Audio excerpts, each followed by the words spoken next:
In this grammar Podlet, we're going to look at the present perfect tense. The present perfect tense usually describes what you have recently done. As a result, it draws upon the auxiliary verb to have. It can also be used to discuss past actions that continue into the present or that continue to affect the present. Let's look at some examples. We have: He has already sent 3 emails. This describes an action that took place in the past but continues to affect the present. We know the subject has sent 3 emails, but the present perfect tense implies that another will be sent. We also have: We have talked to her. This implies that you have talked to the woman, but the time is not important. We know it took place in the near past. Finally, we have: They have eaten all the cakes. As with the last example, the time at which the cake was eaten is not as important as the fact that they were eaten, and in the near past. As we can see, each sentence displays its tense via 2 parts: the present tense of the verb to have and the past participle of the main verb. To conjugate, or form this in Spanish, you need to use the verb haber.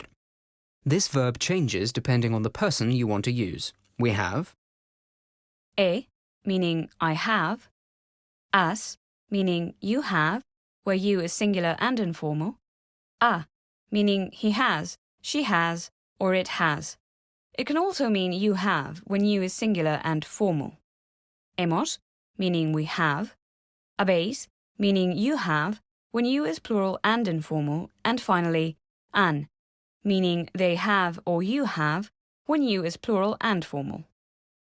Choose the correct form of the verb to suit your needs. Let's say you want to say, we have spoken to her. We'll begin our sentence with hemos, as it means we have. We then need to add the past participle to the following verb to indicate that it's in the past tense. The process for doing this is very simple. We look at the ending of the infinitive. If it ends in ar, you remove the ending, leave the stem, and replace it with ado. If the verb ends in or ir, you remove the ending and replace it with ido. The infinitive form of spoken is speak. In Spanish, this is hablar. As you can probably guess, this is an ar verb. We take away those letters, leaving the stem habl, and following the rule we've just given, we add ado. Our past tense form of hablar is now hablado.